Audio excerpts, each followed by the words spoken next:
Alors bonsoir à toutes et à tous. Donc évidemment, vous avez compris qu'on ne va pas faire un cours sur Hanouka.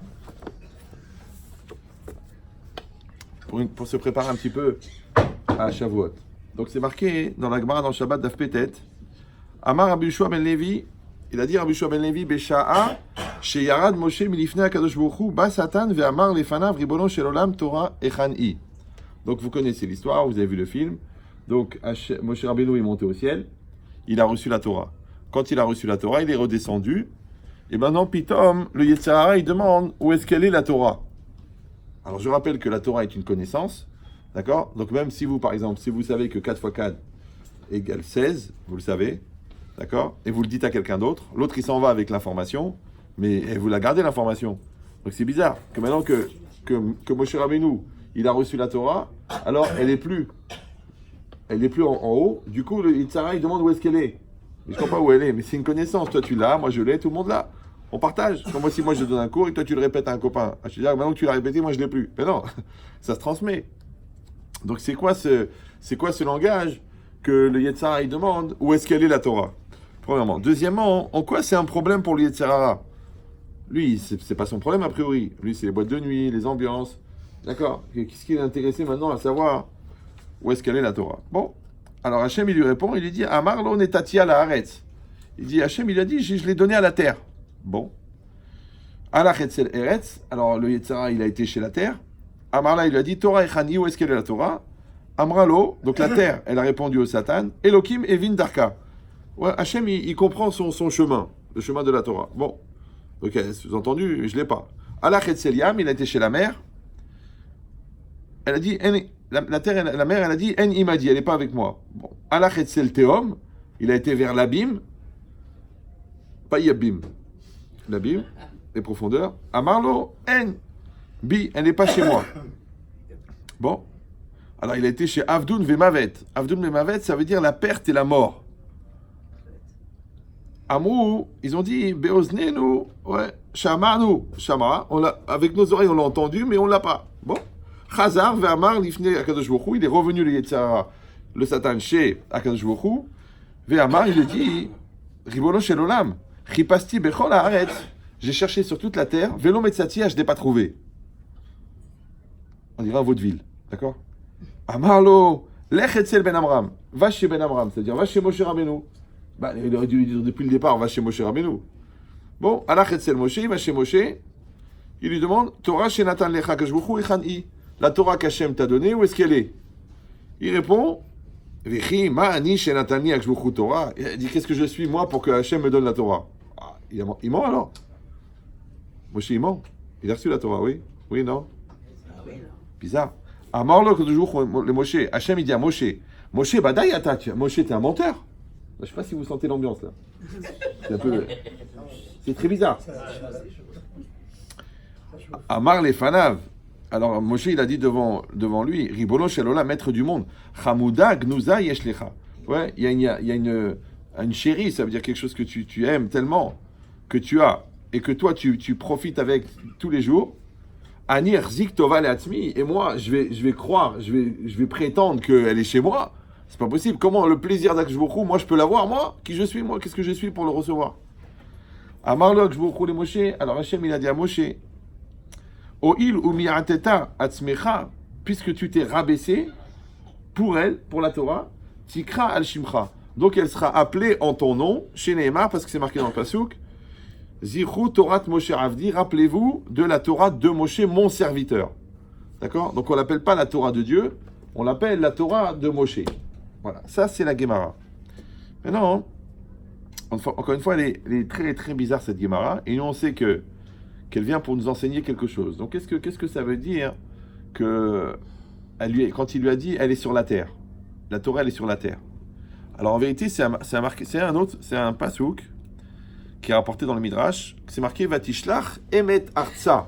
Hachem, il a envoyé la vérité sur la terre.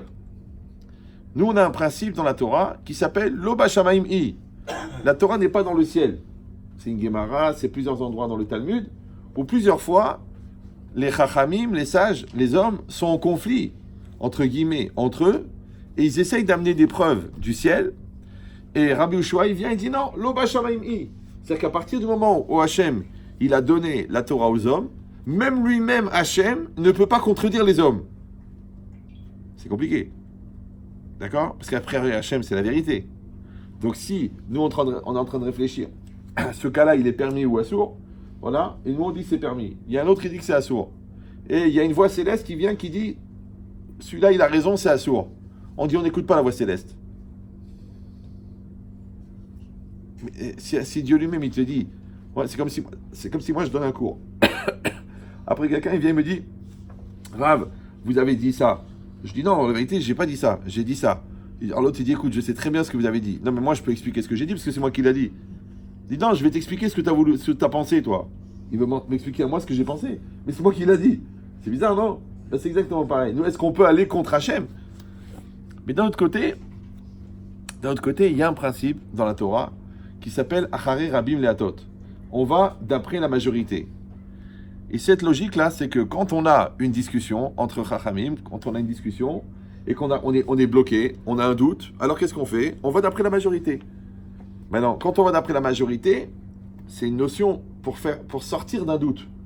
Par exemple, dans la cache-route, ouais, il y a une Gemara, si on trouve un morceau de viande cachère, on trouve un morceau de viande par terre, et on ne sait pas d'où il vient ce morceau de viande, mais il y a 9 magasins cachères et un magasin taref. Qu'est-ce qu'on dit? Ouais, on dit ce morceau de viande, il vient du magasin cachère. Parce qu'il y a une majorité de... Aujourd'hui, on le jette. On dit, Shalom, je vais manger un morceau de viande qui est par terre. Mais à l'époque, ils avaient vraiment des besoins réels et on ne pouvait pas jeter un morceau de viande. Donc maintenant, qu'est-ce qu'on dit? Kol des parish, mirouba parish. Tout ce qui sort, tout ce qui se sépare de la majorité.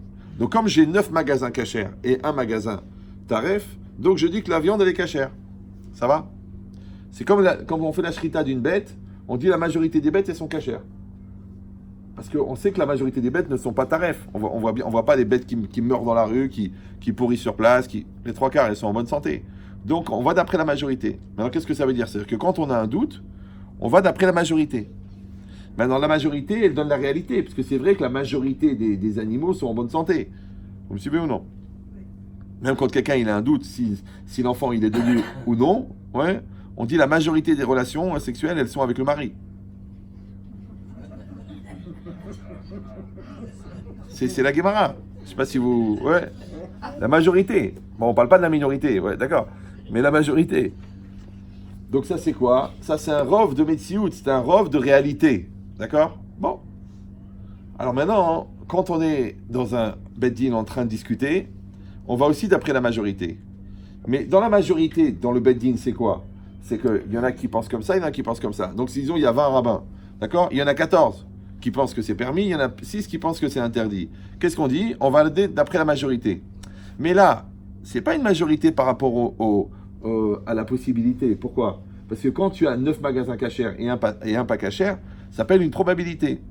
Mais en vérité, la viande, elle est ou cachère ou pas cachère. Donc il n'y a que 2 possibilités. Alors quand toi tu dis il y a 9 magasins cachers, c'est-à-dire qu'il y a 9 fois plus de chances que ça vient du cachère. Alors qu'est-ce que tu vas faire? Tu vas prendre 10%, tu vas les jeter, tu manges le reste.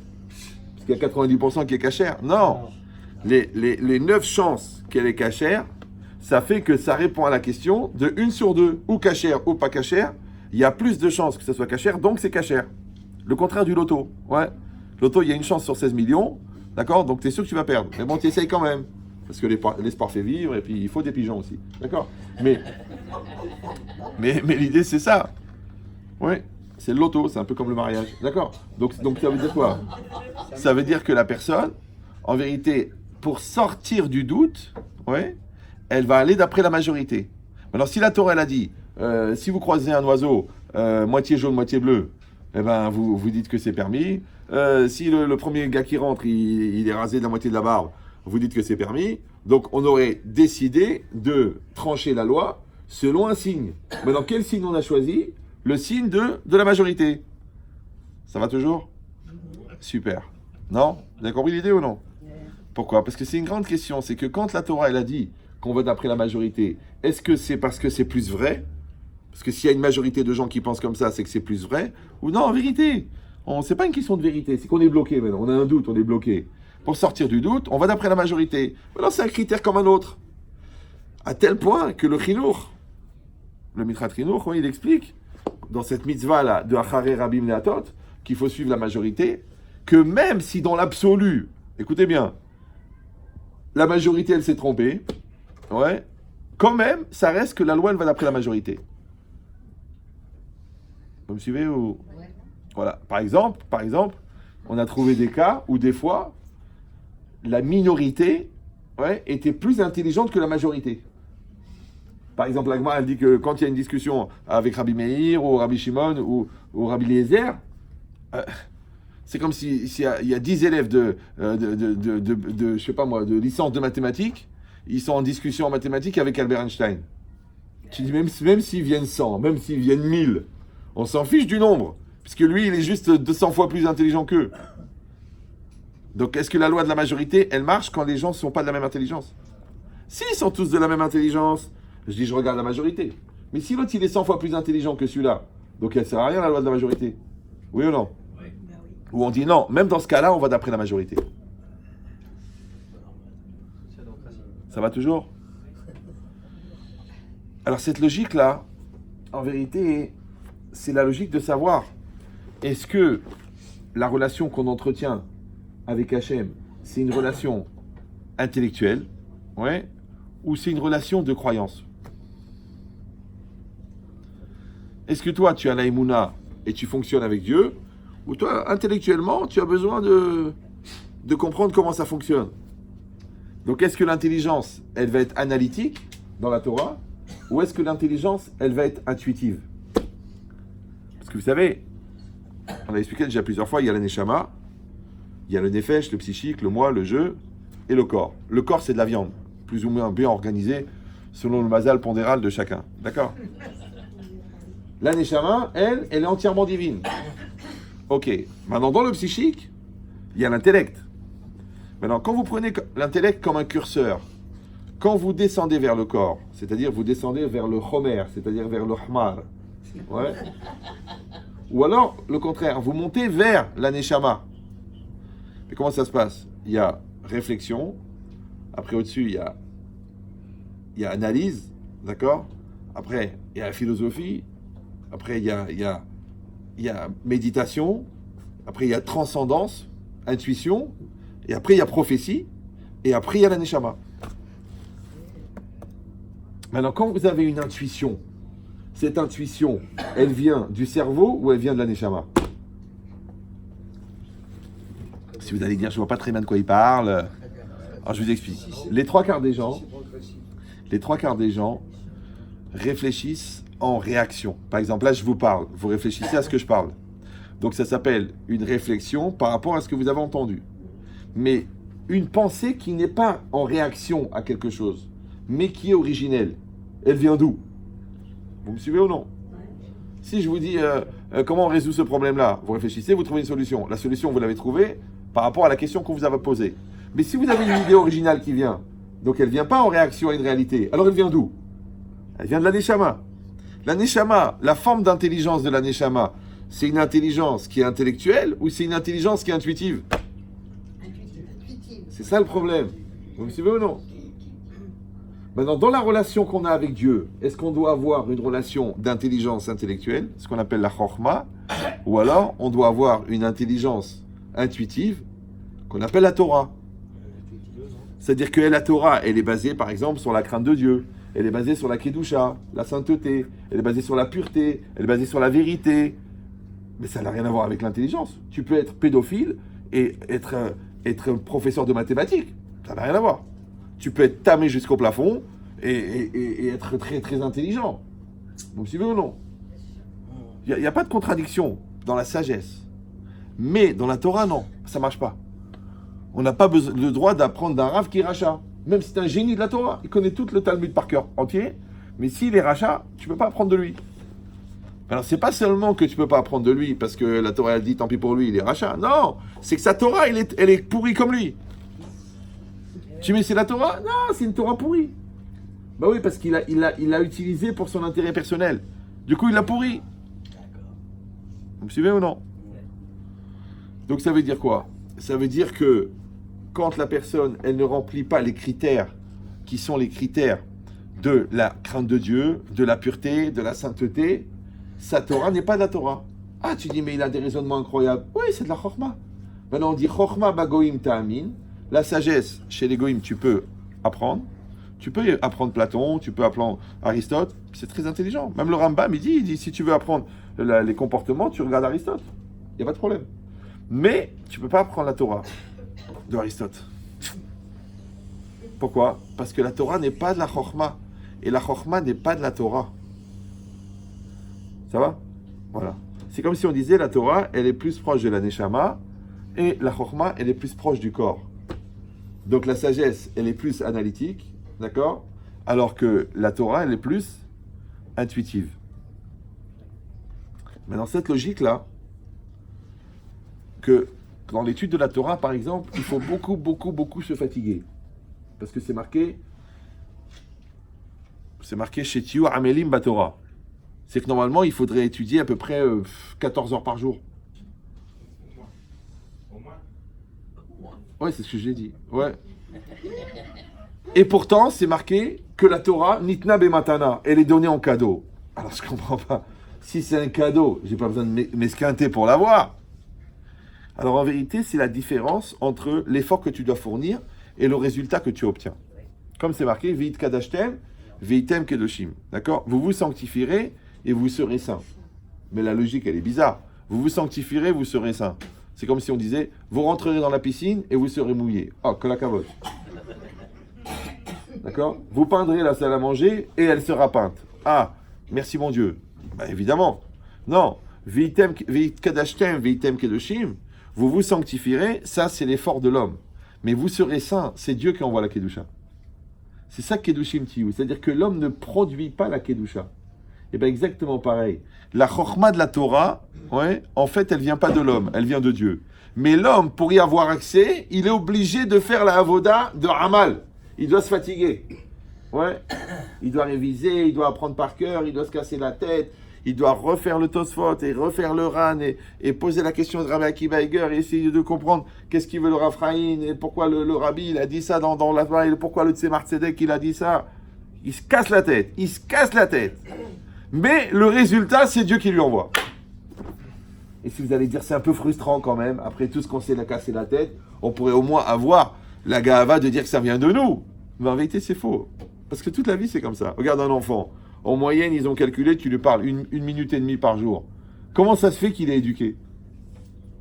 Parce que toi, tu fais ta part, le bon Dieu, il fait le reste. D'accord? Toi, ta femme, tu lui dis une fois par semaine, 2 fois par semaine que tu l'aimes. Mais elle t'adore. Pourquoi? Parce que le bon Dieu, il fait le reste. Vous me suivez ou non? Toi, au magasin, tu dis bonjour aux clients. Et le bon Dieu, il envoie les clients. Donc, en vérité, le bon Dieu, il fait tout. Toi, tu fais un tout petit peu. Le jour où tu penses vraiment que tu fais tout, le bon Dieu il dit ok, tu fais tout, ok. Alors, de brassec, on va voir ce que tu vas faire. Et là, tu es perdu, là. Et là, tu fais des efforts, et je t'aime, et mon amour, mon cœur, ma vie. Elle dit non, c'est fini, il n'y a plus rien. Ah, c'est pour ça qu'on dit Baruch Hashem. Baruch Hashem, ça veut dire que je vais à l'hôpital, mais Baruch Hashem, il va me soigner. Vous suivez ou non? Je suis gentil avec ma femme, mais Baruch Hashem, il me fait le Shalom Bayit. J'éduque mes enfants, mais Baruch Hashem, lui, il s'en occupe. Donc ça veut dire quoi? C'est que dans tout ce qu'on vit, en vérité, la majorité, elle est produite par Dieu. Et encore une fois, vous pouvez essayer. Hein. Il y en a qui testent comme ça. Ils disent non, moi, j'ai pas besoin du bon Dieu, j'ai pas besoin du bon Dieu. Ils voient qu'il manque le principal, parce que c'est la partie voyante de l'iceberg, c'est l'homme. La partie cachée, c'est le bon Dieu. C'est quand tu vois ce que tu comprends dans ta vie, quand tu vois ce que tu maîtrises dans ta vie. Au fond, tu maîtrises rien. Quand il fait du sport, il a une bonne santé, il mange bio, il meurt à 42 ans. Tu dis, bon, mais il est mort en bonne santé, grâce à Dieu. Et l'autre, il fume des clopes, il boit de l'alcool, il fait de l'ambiance, il fait le fou, il se couche à pas d'heure, 99 ans, on n'arrive pas à l'arrêter. Papy, arrêtez, je vais en boîte, laissez-moi tranquille. Mais papy, c'est pas de ton âge, alors c'est pas logique. Ouais, c'est différent.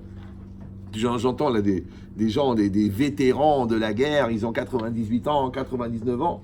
Je dis, le mec, il a vécu la mort, il a vécu la guerre, il a vécu les bagarres, il a vécu les frustrations, il a vécu le manque, ils n'avaient pas de quoi manger, ils dormaient dans la neige, il a été poursuivi, il a été déporté, après il est ouvrier pendant 45 ans, après il a encore travaillé pour payer ce truc. Et le mec, il a 99 ans, il a la tête claire. L'autre, il a vécu que du bonheur, tranquille, détente. Il a fait son petit bac, il a fait sa petite école d'ingénieur, il a fait son petit commerce. Bon, après à 44 ans, il a commencé à avoir des signes bizarres. Ouais. Après, il a vu qu'il ne pouvait plus marcher. Après, il a perdu la mémoire. Et maintenant, il a un légume. Et tu te dis, c'est pas possible. 52 ans, regarde là. C'est bizarre, non? Il a souffert de rien. Ouais. L'autre, il a souffert comme un fou. On dirait que la souffrance, elle l'a renforcé. L'autre, grâce à Dieu, il a eu la chance de ne rien avoir. Du coup, il est mal maintenant. Donc, il y a une logique de quoi? Il y a une logique que dans tout ce qu'on va vivre, et c'est ça qu'il faut arriver à comprendre, en fin de compte, la fuite de l'effort n'est pas génératrice de repos. Par contre, le travail, il génère le repos. Par exemple, quand tu as bien travaillé, tu dors bien.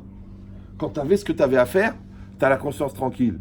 Quand tu as construit ton couple, tu sais où tu vas. Quand tu as éduqué tes enfants, il n'y a pas de surprise.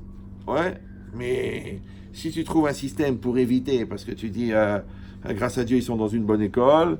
Moi, je suis très occupé. Je n'ai pas le temps de m'occuper de mon couple. La Torah, je fais des dons. Ben, tu vois, au bout d'un moment, ça explose. Pourquoi? Parce que le meilleur train du monde, il a besoin d'une locomotive. Vous suivez ou non? La locomotive, c'est quoi la locomotive? Loco, c'est le fou. C'est le fou qui motive. Donc, s'il n'y a pas un fou qui tire la communauté, ouais.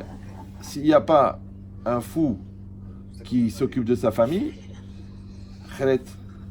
s'il n'y a pas un patron qui s'occupe de son entreprise, c'est mort. S'il n'y a pas un homme ou une femme qui s'occupe de son couple, ça ne marche pas. Vous avez compris tout? Il faut toujours le fou qui tire. Maintenant, à chaque fois que tu trouves un échappatoire, parce que tu crois que tu es malin, que tu dis, bon, je ne suis pas obligé de faire des efforts parce que, grâce à Dieu, j'appuie sur ma femme, ou je compte sur l'école, ou j'ai des très bons employés, j'ai un produit qui marche tout seul. À chaque fois que tu t'en vas du système, tu enlèves la locomotive, et bien le train, il s'arrête. Parce qu'il manque le principal. Tu dis, mais je ne comprends pas, j'ai fait tout ça pour que ça marche tout seul, j'ai tout mis en place, mais il manque le principal. C'est normal. Comme une personne, quand tu enlèves la neshama, elle meurt.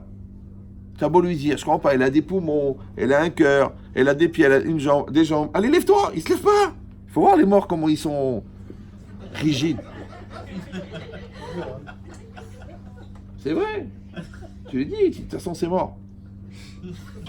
Et c'est vrai, moi je vois des gens, ils sont vivants. Je dis, viens, on essaye d'arranger avec ta femme. Ah, c'est mort. Bon, ton fils, viens, on va lui parler et tout ça. Ah non, il a été trop loin, c'est mort. Ah bon, ta belle-mère. Voilà, c'est mort depuis le début. D'accord, mais non. Non, je rigole. Il n'arrive pas là. Ah, non, mais j'ai ma belle-mère, bon, Hachem la garde en bonne santé, Amen. Donc ça veut dire quoi? Non, parce qu'on a encore les mariages des arrière-petits-enfants, il faut que... Donc c'est quoi l'idée? L'idée, c'est ça. C'est de dire que chaque personne, comme j'ai donné l'exemple dans la réalité, avec le couple, avec les enfants, ben c'est exactement pareil avec la Torah. D'accord? Quel type de relation tu vas avoir avec la Torah? Alors pourquoi c'est intéressant de se poser ce genre de questions? Parce que Shavuot, c'est le Rosh Hashanah de la Torah. C'est-à-dire que toute la Torah qu'on aura dans l'année, elle va dépendre de Shavuot. Bon, vous allez me dire, bon, ça c'est un problème pour les Kolelman, les gens qui étudient toute la journée. Mais c'est faux. Parce que celui-là, il étudie 2 heures par semaine. Celui-là, il étudie 1 heure par jour. Celui-là, il étudie 1 heure par mois. Mais c'est sa Torah à lui. Maintenant, tu crois franchement que le bon Dieu, il t'a mis au monde pour que tu tiennes le magasin? Il aurait pu mettre un goy. Ouais. Donc en fait, c'est ton heure de Torah du mois qui justifie le fait que tu es dans le monde. Peut-être c'est la Torah de ton fils. Peut-être c'est la Torah de ton petit-fils. Peut-être c'est la Torah de celui-là que tu l'aides tous les mois, discrètement, tu lui envoies le petit chèque. Allez, tu fais ça. Et c'est sa Torah qui te donne la vie à toi. C'est ça, Etz Haim Il Amahazikimba. Ouais. C'est un arbre de vie pour ceux qui la renforcent. Moi, des gens, ils me disent, ouais, ça sert à ça. Je dis, essaye d'arrêter. Le gars, il aide un Kolelman. Il m'a dit, j'en ai marre, j'ai plus d'argent, j'en ai marre. Essaye d'arrêter, vas-y, essaye. T'as pas peur? Ouais, essaye de débrancher l'assistance respiratoire. Essaye. Essaye d'arrêter la dialyse. Essaye. Tu dis, ah, tu me menaces. Je te menace pas, papa. La Torah, ça fait 3500 ans qu'elle existe. Toi, ça fait même pas 52 ans. Je dis, regarde où est-ce qu'elle est la longévité, papa. Donc la Torah, elle va continuer à exister quand toi, tu seras parti. Mais est-ce que toi, tu vas continuer à exister quand la Torah, elle sera partie? Les cimetières sont remplis de gens indispensables. Hein. Tu dis, mais comment on a pu se passer de lui? Au contraire, ça va mieux depuis qu'il est parti. D'accord? Donc c'est quoi l'idée? Vous avez compris maintenant? Que quand on va réfléchir au Rosh Hashanah de la Torah, c'est-à-dire la Torah que je vais avoir dans l'année, je vais réfléchir. Maintenant, je vais dire, bon, encore une fois, ça touche tout le monde. Pourquoi? Parce que toi, tu as une Torah de Kolelman, c'est-à-dire que tu dois trouver la halacha. Toi, tu as une Torah de Dayan. Toi, tu as la Torah du Rav. Mais toi, tu as une Torah qui amène de la Kedusha dans ta maison. Toi, tu as une Torah qui te préserve de la faute. Toi, tu as une Torah qui t'amène la bracha dans la parnassa. Chacun, il a sa Torah. Kol amarbe ve kol amamrit veikar sheikaven libo la shamaim. D'accord? Ils disent les chachamim que tu augmentes dans la Torah ou que tu diminues dans la Torah. Le principal, c'est les shem shamaim.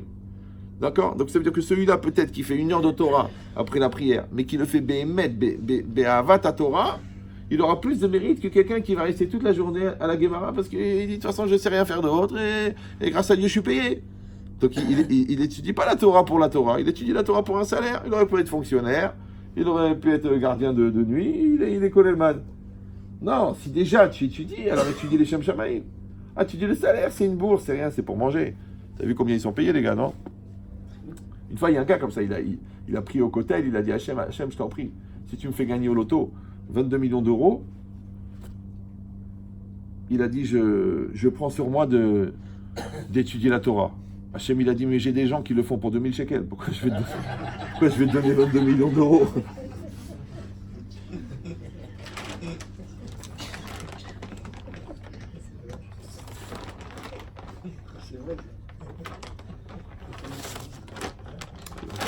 Personne n'a par hasard un câble de iPhone sur lui.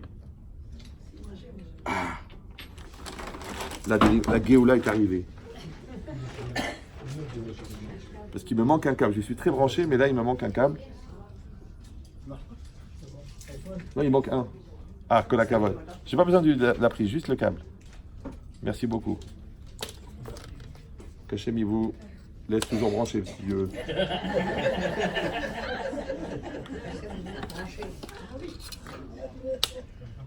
N'oubliez pas de le reprendre à la fin. Hein. Voilà. Maintenant, venez, on va relire cette Gemara. Qu'est-ce qu'on a dit? Qu'est-ce qu'il a dit? Hachem, ouais. Le Satan, il est venu, il a demandé où est la Torah. Pourquoi le Satan, maintenant, ça l'intéresse? On a demandé où est-ce qu'elle est la Torah. En vérité, la logique, c'est que c'est marqué Barati lecha Yetzerara, Barati lecha Torah Tavlin. Hachem, il a dit j'écris la Torah, j'écris le Yetzerara et j'écris le Yetzerara, oh là là, la Torah en médicament. C'est-à-dire que la Gemara donne un exemple, c'est comme un homme qui a une plaie et il dit comment je vais faire? Je vais mourir, ça va s'infecter. Et la Gemara dit non, on lui donne une rétia, c'est comme une espèce de cataplasme avec du médicament dessus et dit Kolzman Sha'retia la Maka, tout le temps que le cataplasme est sur la plaie, tu ne risques rien. Tu peux rentrer, tu peux sortir, tu peux manger ce que tu veux, tu vas pas s'infecter, tu vas pas mourir. Donc vous avez compris, la plaie c'est le Yetzerara, le cataplasme c'est la Torah. Tant qu'il y a la Torah, tu n'as pas à craindre le Yetzerara. Mais à chaque fois quand je lisais cette Gemara, je disais mais pourquoi la Gemara elle dit pas quand tu mets le cataplasme, tu es soigné, il n'y a plus de plaie. Il n'y a pas écrit ça. Il y a écrit tant que tu portes le cataplasme, tu es protégé des conséquences de la plaie. C'est comme les antibiotiques. Vous savez que les antibiotiques ne soignent pas. Vous savez ça? Non? Sortez un petit peu. Les antibiotiques, c'est seulement pour les effets indésirables qui pourraient ressortir d'une infection. Par exemple, quand vous vous faites arracher une dent, vous prenez des antibiotiques. En réalité, vous n'avez pas besoin de prendre des antibiotiques. Mais comme il peut y avoir une infection, au cas où il y a une infection, c'est les antibiotiques qui vont lutter contre l'infection. Mais s'il n'y a pas d'infection, vous n'avez pas besoin d'antibiotiques. Donc ça veut dire quoi? Ça veut dire qu'en fait, c'est ton corps qui va te soigner, mais pour les effets indésirables, alors tu as besoin de l'antibiotique. Exactement pareil. La plaie du Yetzirah, tu ne peux pas l'enlever. Tu peux pas l'enlever. Mais tu peux apprendre à maîtriser les effets indésirables. Pourquoi? Parce que le Yetzirah, il propose la Avera. Maintenant, toi, tu ne dois pas rentrer dans la Vera, tu ne dois pas suivre le Yetzer Hara. Mais lui, il va te proposer. Il va te proposer une mauvaise pensée. La Torah, elle te dit, Velo taturu acharei devafrem v'acharenechem. Il va te proposer un gars qui te plante de 10 000 euros. Et la Torah, elle va te dire, Lotikom velotitor. Tu ne dois pas te venger de garder rancune. L'autre, il va te planter ton chidour. Et toi, la Torah, elle va dire, Losisna et tachicha. Tu ne dois pas haïr ton prochain. Ouais. La Torah, toi, tu vas employer un employé. Et il va t'embrouiller. Et toi, là, et tu dis, je ne le paye pas. La Torah, elle dit, là, Lotixol. Tu ne peux pas le voler. D'accord? Après, tu te sens mal dans une situation, tu ne sais pas comment s'en sortir, tu as envie de mentir pour t'arranger. La Torah a dit non, l'autre est shaker, tu ne dois pas mentir. Vous me suivez ou non? C'est que la Torah, elle va t'aider à lutter contre les dégâts collatéraux générés par le Satan. Mais elle ne va pas enlever le Satan. Pourquoi? Parce que si on enlève le Satan, on enlève l'épreuve. Si on enlève l'épreuve, on ne peut plus grandir. C'est comme si quelqu'un dit, bon, pour éviter d'avoir des mauvaises notes, papa, j'ai arrêté d'aller à l'école. Mais non, mon fils, tu vas à l'école et tu travailles. Donc en résumé, c'est facile. Le proviseur de l'école, c'est le bon Dieu. La Torah, c'est le programme. L'école, c'est la vie. Les exercices, c'est les épreuves. Et le professeur de travaux dirigés et de travaux pratiques, c'est l'Yetzer Hara. Maintenant, toi, tu apprends le programme de la Torah. Le Yetzer Hara te donne les exercices.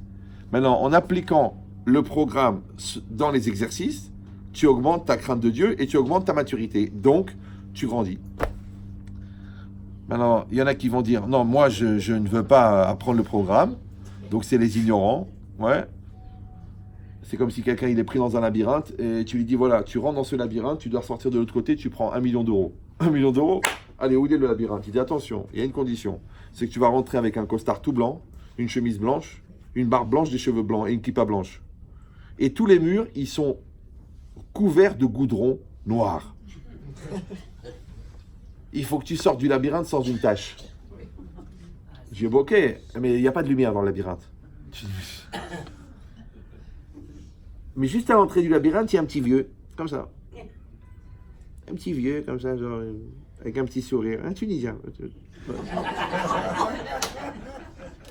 Il te dit, si tu veux, j'ai le chemin dans le labyrinthe. Alors, il y a deux réactions. Il y en a qui disent, j'ai pas besoin, tu vois qui je suis, tu vois. Oh, lui, c'est le Marocain. D'accord, d'accord. Alors, lui, c'est facile. Lui. Un pas en avant, il prend une couche, il s'angoisse, il recule, 2 couches. C'est fini, terminé. Allez hop, il a terminé. Ouais. Et l'autre, il dit, ok, et le petit vieux, il est là. Qu'est-ce qu'il me demande? À peine 10 000 euros.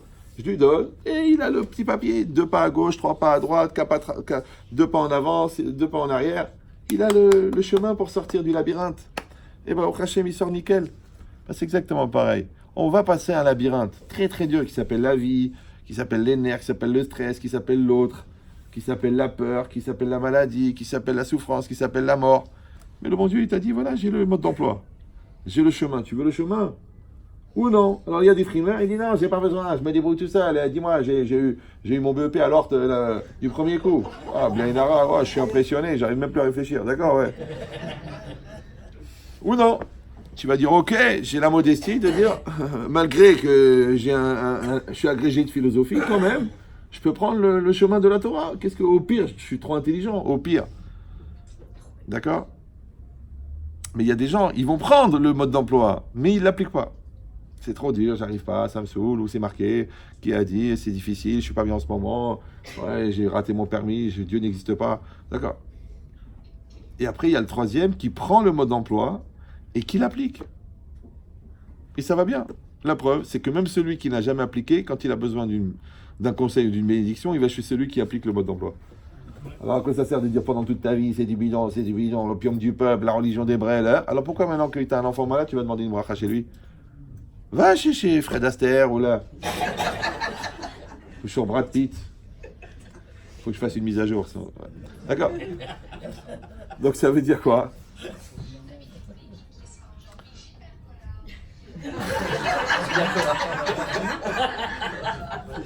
Je ne savais pas que Gilbert assistait au cours. Bon alors, donc ça veut dire quoi? Il dit ça veut dire que le Yetzer Hara, il a peur de la Torah. Ouais, parce qu'il sait très bien qu'un homme, avec la Torah, il va pouvoir lutter contre lui. Donc tout de suite, il a demandé, mais où est-ce qu'elle est la Torah? Et Khani, qu'est-ce qu'il a dit à Hachem? Il a dit, elle est sur la terre. Ouais. Pourquoi elle est sur la terre? Parce qu'on a dit Loba Shamaim I. Maintenant Hachem, il a donné la Torah aux hommes. Donc c'est les hommes qui vont déterminer la halakha. Même entre guillemets, contre Hachem. Ouais. Alors maintenant, lui, il cherche le Satan, il cherche la Torah. Il dit où je vais trouver la Torah.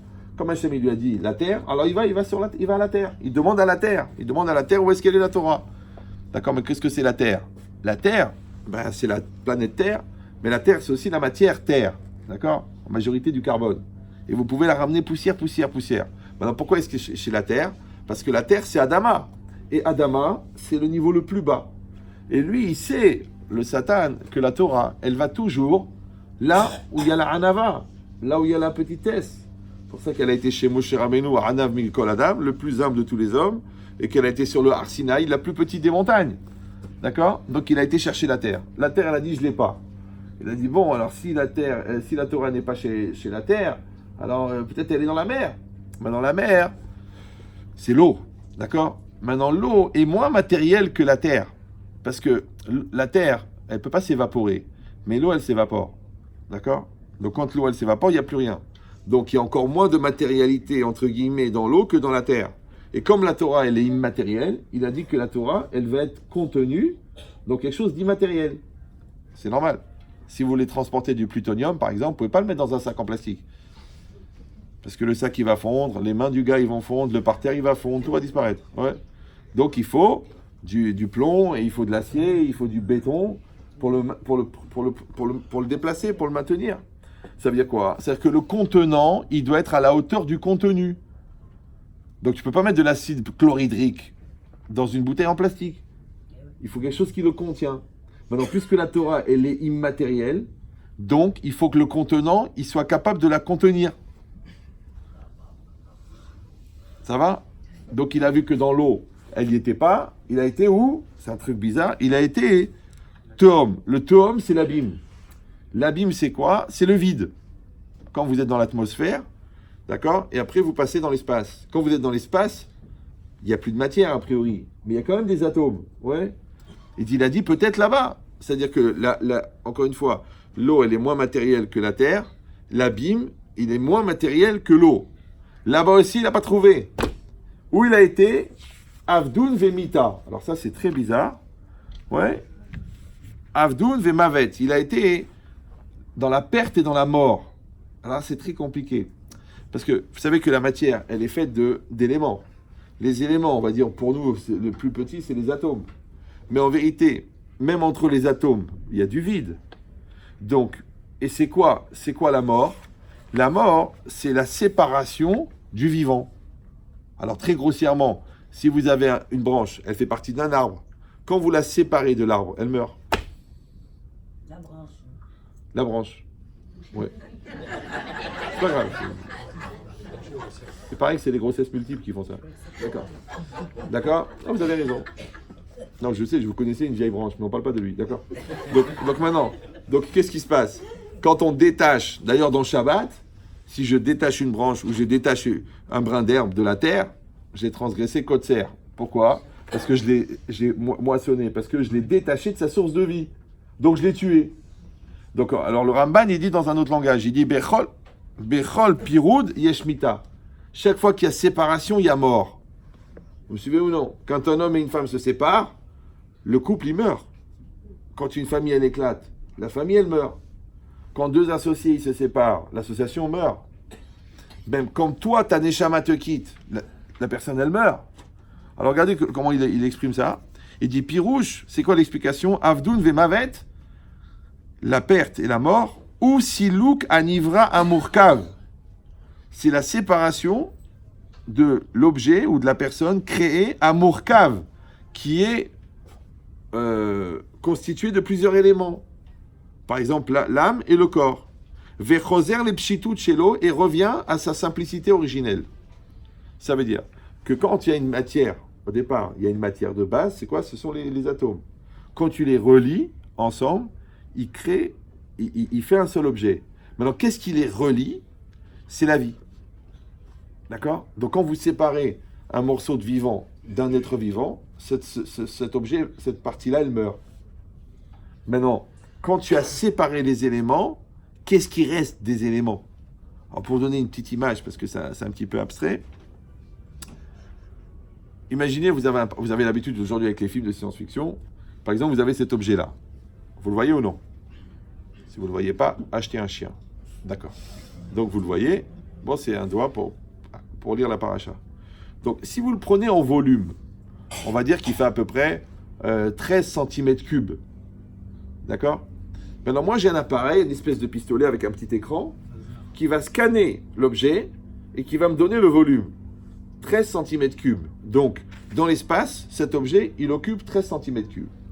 Maintenant, moi, j'ai un curseur, je vais régler l'appareil sur 23 mètres cubes. 23 mètres cubes, c'est à peu près votre salon, d'accord? Je pointe sur l'appareil et je fais trac, j'envoie une décharge de laser, et il va éparpiller tous les atomes et toutes les particules de cet objet-là dans 23 mètres cubes. Maintenant, je sais qu'il est dans les 23 mètres cubes, mais il est éparpillé. Question intelligente, est-ce qu'il existe encore? Ben non. Il existe.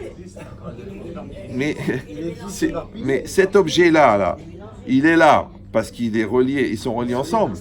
Mais si je les éparpille, ils n'existent pas. Ça va? Maintenant, vous avez appris à l'école que rien ne se crée, rien ne se perd, tout se transforme. Maintenant, quand ça s'est transformé, ça veut dire qu'avant c'était autre chose. À l'époque où c'était autre chose, la chose qui est là, elle n'existait pas. Vous me suivez ou non? Ça va toujours? Donc maintenant, quelle différence si, telle qu'elle est, je l'envoie dans 23 mètres cubes, ou alors je prends toutes les particules qui la constituent et je les réunis pour faire l'objet. Je mets le fusil à l'envers. Vous me suivez ou? Pour en faire quoi? Ça. Là, t'es que ça. D'accord? Bon, je vais donner une image plus concrète. Tu vois, il y a un gars maintenant, il voit un terrain vague. Ce qu'on appelle un truc qui n'est pas très net. Et lui, il a de l'imagination, c'est un visionnaire. Il voit l'entrée, il voit la dalle de béton, il voit les murs. Et il voit les rayons, il voit les gardiens, il voit les caissières, il voit tout. Et il va voir les fournisseurs, il va voir les architectes, il va voir la banque. Le mec, qu'est-ce qu'il a fait? Il a réuni toutes les opportunités pour créer le magasin. Maintenant, où il était ce magasin avant? Il était dans sa tête. Et maintenant, il l'a créé. Vous me suivez ou non? Donc, qu'est-ce qu'il a fait en vérité? Il a réuni les éléments en un seul objet.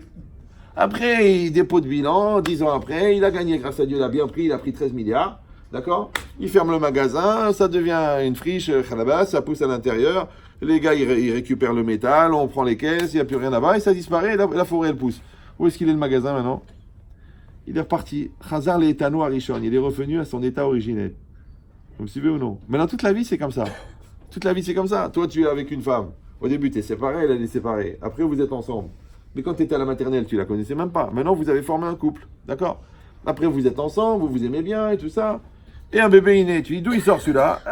C'est la communion de notre amour. Le bon Dieu, il a été chercher des atomes quelque part. Il a fait un bébé avec. Ce bébé, il amène des bébés. D'où il sort cela? Ouais? Rien ne se crée, rien ne se perd. Tout se transforme. Mais chacun, il va avoir besoin d'une école. Il va avoir besoin des professeurs. Il va avoir besoin d'une parnassa. Il aura besoin d'une kala. Il aura besoin d'une maison. Il aura besoin des meubles. Donc tout ça, ça va être quoi? Ça va être leur désir de vivre, plus le mazal que Dieu leur a donné, qui va cumuler tous les éléments pour créer la réalité telle qu'elle est. Mais après, chas shalom, quand une personne elle meurt, qu'est-ce qu'on fait avec les meubles? On ne sait même pas quoi faire avec. Quand il divorce, de toute façon, il est obligé d'acheter une autre maison. Donc, du coup, celle-là, elle disparaît. Quand l'enfant, le Hanénou, il part de ce monde, qu'est-ce qu'on fait avec les affaires? On les donne à Emmaüs ou on les donne à Hasde Naomi. Donc, tu vois, les choses, elles viennent, elles se séparent, elles viennent, elles se séparent, elles viennent, elles se séparent. Toute la vie, c'est ça. Ça va? Voilà. Ça s'appelle Avdoun Vemita. Mais pas dans le côté anxiogène, genre Benamou, Varga, ouais, la mort, le Kaddish, le Aleinu.com. Non, c'est le cycle de la vie. C'est normal, non? Quand tu vois le grand-père qui est comme ça, ouais, tu sais qu'un jour, il était à sa Brit Mila, celui-là. Ouais, c'est comme ça la vie. C'est la vie, il y a des Brit Milot, il y a des naissances, il y a des bar mitzvah, il y a des mariages et il y a des enterrements. D'ailleurs, c'est très compliqué pour le rabbin, parce que des fois, le matin, il fait une brit mila à 8h, à 13h, il fait une choupa, à 15h, il fait un enterrement. Il ne faut pas qu'il se trompe de discours. Ah oui, ça va casser l'ambiance, d'accord. Mais l'idée, c'est quoi? C'est que c'est la vie, elle est comme ça. C'est la vie, c'est un cycle. D'accord? Tu dis, chas shalom, c'est tout. Mais c'est la vie, papa. On est jeune et après on est moins jeune. Et bon, après, il y en a qui trichent, il y en a qui utilisent des stratagèmes, ça s'appelle le Botox. Ouais, chacun, il essaie de trouver une solution. Mais la vie, elle passe. D'accord? Et bien, cette logique-là, on a dit le Satan, il cherche à escaler la Torah. Il a dit, elle n'est pas dans la terre, c'est trop matériel. Elle n'est pas dans l'eau, c'est encore trop matériel. Elle n'est pas dans l'abîme, donc c'est l'absence de matière. Elle n'est pas encore matérielle. Elle est dans Avdoud Memita. Pourquoi? Mais pas dans le côté péjoratif et angoissant et anxiogène de la mort. Non, parce que la Torah elle a dit, la Torah niknit et la bémi chez Memit Aratzmo Alea. La Torah ne réside que chez quelqu'un qui meurt pour elle. Alors tu dis quoi? Il faut mourir pour la Torah? Non, on n'est pas dans une logique des flagellations et des coups de fouet avec les clous et les marteaux. Non. Mais quand tu vas casser, par exemple, ta Gahava, ton orgueil pour la Torah, ouais, quand tu vas être prêt à apprendre d'un gars plus jeune que toi, parce qu'il connaît mieux que toi, quand tu vas reconnaître la vérité, bien que ça te tue de te remettre en cause, ouais, quand tu vas casser tes tahavot, tes envies et tes pulsions animales, parce qu'elles te séparent de la Torah, quand tu vas éviter de regarder des choses qui sont pas jolies, parce que tu sais que ça, après, ça amène une touma dans ta tête que tu peux pas faire rentrer la Torah. Donc tout ça, c'est tout ce que tu as tué pour avoir la Torah. C'est-à-dire qu'il y a une certaine forme de vie qui ne peut apparaître qu'avec la mort d'une autre. Pour ça, toujours dans le couple, je dis ça, mais les gens ils comprennent pas, ils croient que c'est une blague. Ouais. C'est que pour créer un amour commun, il faut tuer deux amours propres. Est-ce que tu es prêt à mourir? Les gens disent non, je meurs pas. Moi, je baisse pas la tête. Regarde, mon père, il a jamais baissé la tête. Ok, mais ta mère s'est pendue. C'est vrai. Bon, c'est un exemple, hein.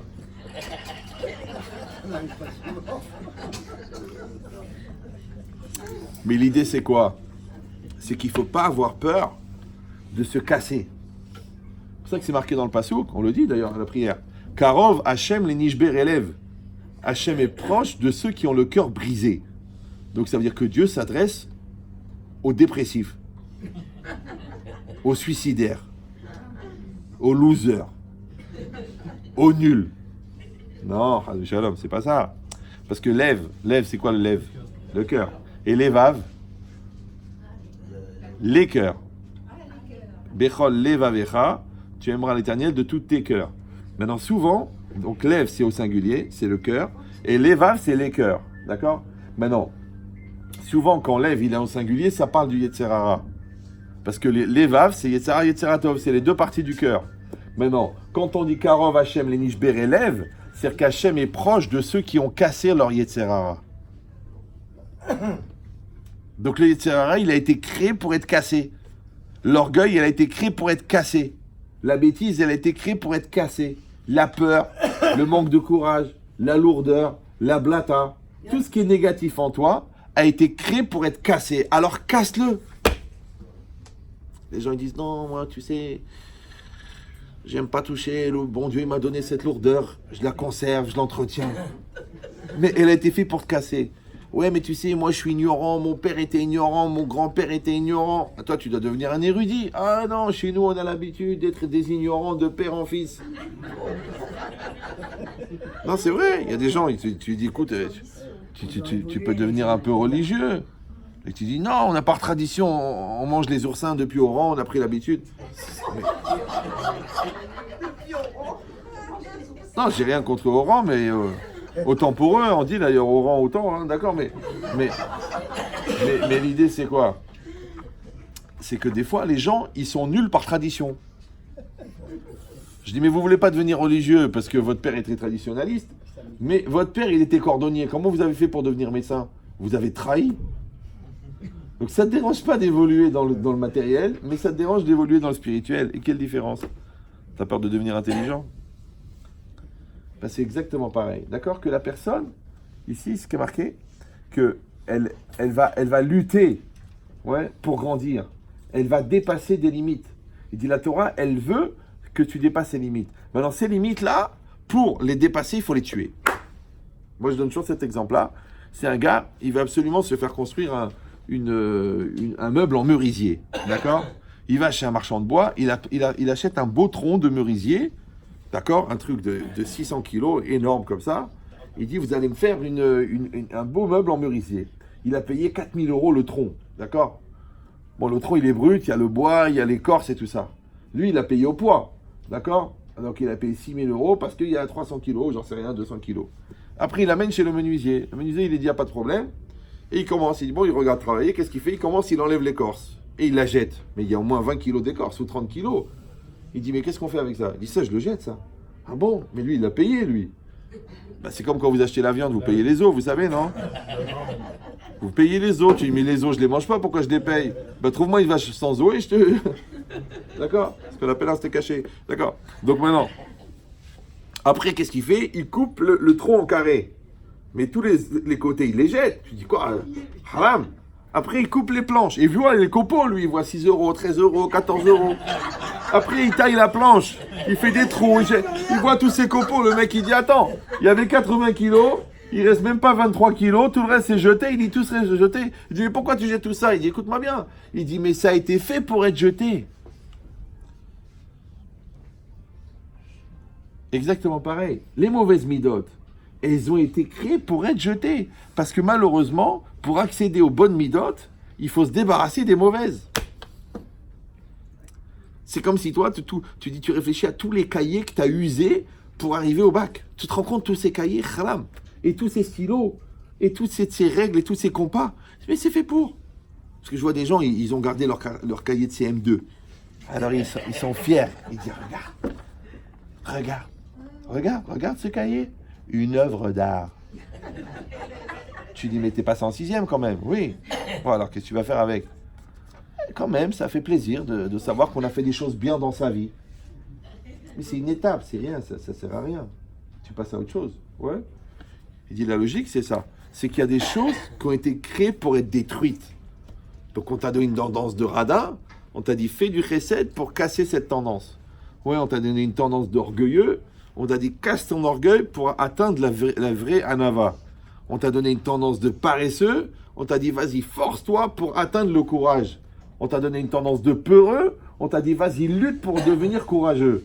Donc, en fin de compte, c'est les mauvaises qualités qui te permettent d'atteindre les bonnes. Donc, c'est la matérialité qui permet d'atteindre la spiritualité. Donc, il faut sublimer le matériel pour atteindre le spirituel. Mais tu as besoin d'avoir un chemin. Le chemin, c'est la Torah. Donc, le Satan, il demande où est-ce qu'elle est la Torah. Parce qu'il a peur. Ouais. Ben alors, quand il vient chez Moshe Rabbeinu, donc il a fait tout le tour, et après, Hachem lui dit, elle est chez Moshe. Tu dis, mais c'est quand même bizarre, non? C'est-à-dire que, écoutez bien, ça veut dire que quand Hachem, il lui a dit, la Torah, il a dit au Satan, la Torah, elle est sur la terre, il n'a pas pensé que c'est les hommes qui l'ont reçue. C'est-à-dire que pour le Satan, les hommes, ils sont tellement nuls qu'ils ne peuvent pas recevoir la Torah. C'est ce qui est marqué, non? Et c'est vrai. Parce que le Midrash, il dit que quand Hachem, il a créé l'homme, donc à la fin de la création, 6 jours de création, qu'il a créé l'univers, qu'il a créé 600 milliards d'étoiles, qu'il a créé les Alpes, et qu'il a créé l'océan Pacifique, qu'il a créé 113 milliards de sortes d'animaux, qu'il a créé tout, il a créé l'homme à la fin. Alors les anges, ils ont dit, quoi, tout ça, c'est pour lui? Ce petit morceau de viande, là? Pour l'homme, c'est pour ça? C'est ça la question, ouais. Hachem, il a dit, non seulement c'est lui, mais en plus, il va être associé avec moi dans la création du monde. Je dis, quoi? Il dit, mais l'homme, il est menteur. Comme ça, il dit le Midrash. Mais l'homme, il n'est pas stable. L'homme, il n'est pas fiable. L'homme, il est matériel. L'homme, il est petit. L'homme, il est mesquine. Je comprends pas. Nous, on est des anges. Vous savez qu'un ange, il fait 4000 km de large. Ouais. Nous, on est des anges. Tu nous as pas pris comme associés pour le monde, pour créer le monde. Et celui-là, là, c'est à celui-là que tu as dit Asher bara Elokim la'asot, que Hachem, il a créé pour faire, et que faire, c'est l'homme qui va continuer la création de Dieu. Celui-là, là, ce chameau, là, qui ment, qui pue, qui pourrit, qui meurt, à lui, tu vas donner la suite. Il a dit oui, c'est lui. Et en plus, il n'est pas fiable, parce que 90%, ils ne vont pas faire la volonté de Dieu. Il dit, ça me suffit les 10%. Mais dans les 10%, ils ne vont pas tenir tout le temps, toute leur vie. Ça me suffit ceux qui vont tenir. Et parmi ceux qui vont tenir, il y en a très peu qui vont atteindre des niveaux qui méritent le monde futur. Il a dit, ça me suffit, cette petite minorité-là. Un très grand auteur du Maroc qui s'appelait Boual Sarah, qui a été ensuite repris par un rave de Djerba qui s'appelait Khlet Al-Denia. Mais c'est ça l'idée. Vous parlez anglais. Ben, c'est ça l'idée. C'est que jamais le Satan il pouvait imaginer que la Torah elle va aller chez un homme. Donc il a fallu qu'Hachem lui dise va chez Ben Amram, va chez Moshe Rabbeinu. Donc il va chez lui, il lui demande Moshe, où est-ce qu'elle est la Torah? Qu'est-ce qu'il répond Moshe? Je l'ai pas. Il a pas dit je l'ai pas. Il a dit qui je suis moi pour recevoir la Torah. Alors tu dis on comprend rien là. Audon Kolo c'est un film, ouais. Il dit mais je comprends pas. Ah, Dieu il m'a dit que c'est toi qui l'as. Toi tu me dis que tu l'as pas. Ça veut dire quoi? Ça veut dire que la Torah c'est quoi? C'est la pensée de Dieu. La pensée de Dieu elle est infinie. L'homme par définition il a été créé. Tout ce qui a été créé a un début. Tout ce qui a un début a une fin. Donc l'homme il est fini. D'ailleurs le deuxième nom de l'homme c'est Capri. Ah oui. Capri c'est fini. Voilà, d'accord? Donc, maintenant, comment l'homme qui est fini, il peut recevoir la Torah qui est infinie? C'est impossible, d'accord? C'est comme si je te dis, tiens, je t'ai offert l'univers. Ah bon? Et je vais le mettre dans quoi? Ben, c'est pas possible. C'est comme si quelqu'un, il a créé une société, ça s'appelle Catapulte, d'accord? Et c'est un gars qui te livre des immeubles clés en main. Ah bon, comment ça se passe? Eh ben, il est installé à New York, il monte un immeuble qui fait 83 étages, il y a à peu près 260 000 tonnes de béton et d'acier. Ensuite, il le dépose sur une catapulte et il envoie l'immeuble juste pour qu'il arrive jusqu'en région parisienne. Bon, il ne peut pas calculer exactement là où il va arriver, mais il va arriver. Je dis, mais vous êtes des malades. Et oui, il dit, ouais, mais ça revient beaucoup moins cher que de les faire là-bas et tout ça. Après, on les envoie. Alors le gars, il dit, ok, je comprends que tu peux le fabriquer, je comprends que tu peux techniquement l'envoyer, mais comment moi je vais le recevoir? Ben, c'est exactement pareil. On peut imaginer que Dieu, il a donné la Torah, mais comment on a pu la recevoir, nous? Qui on est pour recevoir la Torah? Vous me suivez ou non? On n'a pas le contenant. On n'a pas les capacités mentales. On n'a pas l'ouverture d'esprit. On n'a même pas la neshama assez grande parce qu'on est petit. Ah, d'un autre côté, c'est quoi le petit? Le petit, c'est ce qui n'est pas grand. Mais le grand, c'est aussi quelque chose qui a une taille. Donc la seule manière de fabriquer quelque chose qui est grand, c'est de lui enlever sa notion de taille. Vous me suivez ou non? Voilà. Donc maintenant, quand la personne, elle va faire le travail de Hanava, et quand elle va faire le travail de modestie, et le travail de sainteté, et la sainteté c'est quoi? C'est la distance avec la matière. Et toutes les formes de matière, matière bouffe, matière argent, matière sexuelle, après même la matière intellectuelle, parce que l'orgueil c'est de la matière intellectuelle, après la haine c'est de la matière émotionnelle, après la convoitise c'est de la matière émotionnelle. Quand tu vas enlever toutes les formes de matière qui existent en toi, ouais, c'est ça la Kedusha. Donc, en enlevant la matière, tu as enlevé la taille, puisque la matière a été créée, tout ce qui a été créé a un début, tout ce qui a un début a une fin. Donc, celui qui est Kadosh n'a plus de limite. Comme il n'a plus de limite, il peut recevoir l'illimité.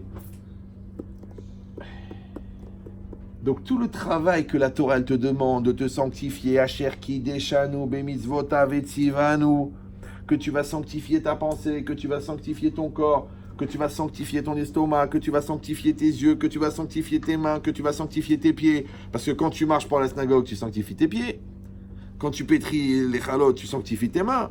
Quand tu mets les téphilines, tu sanctifies le bras. Quand tu écoutes la Torah, tu sanctifies les oreilles. Quand tu regardes les livrets Torah, tu sanctifies les yeux. Quand tu penses à la Torah, tu sanctifies ta tête. Donc tout ton corps, il devient saint. Quand il devient saint, saint c'est Kadosh. Kadosh c'est Mouvdal Mina Chomer, séparé de la matière.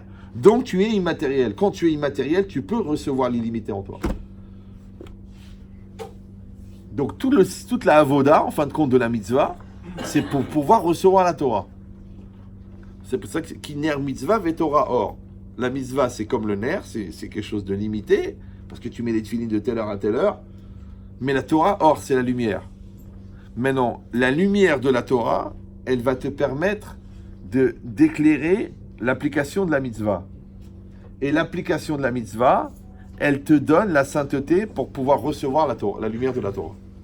Donc, c'est le mouvement perpétuel. D'accord? Donc, de la même manière, On a commencé à quelle heure? 9h. Bon, à 10h, on est milliardaire. Donc c'est quoi l'idée? Ici, ça veut dire que quand le Yetzer Hara, il a été voir Moshe Rabbeinu, et Moshe Rabbeinu, il a dit qui je suis pour avoir la Torah, il n'a pas menti. D'accord? D'un autre côté, il l'a reçu. Alors il a menti. Mais c'est quoi l'idée? L'idée, c'est que comment tu reconnais les grands dans la Torah? C'est qu'ils ne comprennent même pas pourquoi on leur fait du kavod. Tu vas voir un grand qui connaît toute la Torah entière, et tu lui dis, Rav, j'ai une question, il te dit, ne me demande pas à moi, demande à Rav. Mais il connaît tout, lui. Mais comment pas pourquoi on s'adresse à lui? Ouais. L'autre, tu vas pour lui demander une bracha. Il a dit qui je suis, moi. Ouais. Non, parce qu'il ne voit pas sa grandeur. C'est-à-dire que le grand, il ne voit pas sa grandeur. Le petit, il voit que sa grandeur. Quelqu'un a besoin d'une bracha? Quelqu'un a besoin d'un conseil? Quelqu'un a besoin de... Ouais.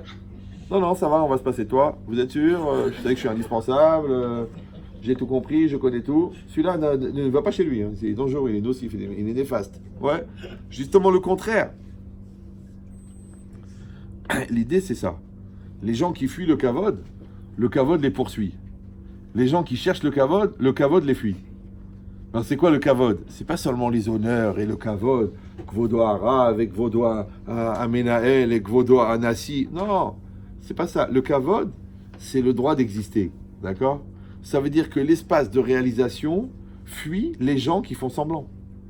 Par contre, les gens qui veulent vraiment faire quelque chose de leur vie, on leur donne l'espace pour pouvoir le faire. Donc, le kavod, c'est-à-dire l'espace de réalisation, il est donné à ceux qui le fuient. Par contre, les gens qui vont faire semblant, ils n'ont pas besoin d'espace parce que ce qu'ils veulent, ils n'ont pas besoin de connaître la Torah, ils ont juste besoin qu'on croit qu'ils connaissent la Torah. Ouais. Ils n'ont pas besoin de bénir la personne, ils ont juste besoin que l'autre y croit que sa bénédiction elle marche. Ils n'ont pas besoin d'avoir de l'argent, ils ont juste besoin que les gens croient qu'ils ont de l'argent. Mais en vérité, ils n'ont rien. Donc ils n'ont pas besoin d'être modestes, ils ont juste besoin que les gens y croient qu'ils sont modestes. Ah, quand tu vas le piquer un peu, il prend une crise de colère incroyable. Tu dis, mais je comprends pas, il faut rien avoir. Il dit, oui, mais lui, c'est spécial, il m'a poussé à bout. Et le bout, il est très court, hein. D'accord? Donc ça veut dire quoi? Ça veut dire que quand Moshe Rabbeinu, il a dit, je n'ai pas la Torah, ouais, attention, il a dit une phrase qui est fausse, mais il a eu un comportement qui est vrai. Parce que c'est comme ça qu'il doit se conduire le tzaddik, d'accord? Alors, qu'est-ce qu'il a fait Hachem? Il a dit, puisque tu t'es rabaissé pour la Torah, elle sera appelée en ton nom. Ça, c'est très très compliqué à comprendre. Parce que la Torah, elle vient de Dieu, non? Vous êtes au courant? Oui, non? Vous le savez, non? Ouais. Non, c'est pas évident, parce que peut-être c'est les rabbins qui ont inventé. C'est de la culture, ça s'est cumulé au fur et à mesure des années. Chacun, il a donné sa petite idée. Non. Ouais, la Gemara dans Brachot, elle dit, Daf'e, que toute la Torah entière, elle a été donnée à Moshe Rabbeinu. Jusqu'à ce qu'un Talmid vatique, c'est-à-dire un Talmid, un élève, Zman Mashiach, il va trouver un Hiddouche dans le Teilim, même ce Hiddouche, Moshe Rabbeinu l'a reçu. Ça va? Même des choses que lui-même ne savait pas qu'il les avait reçues, il les a reçues. Parce que je sais la question que vous allez me poser, mais la Gemara dit que quand il a écouté quand Moshe, on lui a montré Rabbi Akiba, il a vu Rabbi Akiba en train d'enseigner, ouais, et il a dit, mais il parle d'une chose que je connais pas, et à la fin, quand les élèves lui ont dit, mais d'où on sait ça, Rabbi Akiba, il a dit, Alaha le Moshe Misinaï. Ça vient d'une Alaha de Moshe. Alors comment Moshe, il connaît pas une Alaha que lui, il a reçue? C'est qu'il y a des choses qui sont incluses à l'intérieur de ce qu'il a reçu, que lui-même, entre guillemets, il n'en est pas conscient. Mais c'est quand même sa Torah, lui. Donc, qu'est-ce que ça veut dire que c'est la Torah de Moshe? C'est la Torah de Dieu. Qu'est-ce que j'ai besoin? Dis-moi que c'est la Torah de Dieu transmise par Moshe. Non. Pourquoi? Parce que la Gemara a dit que Arav, chez Machal al Kevodo, Kevodo Mahoul. Ouais.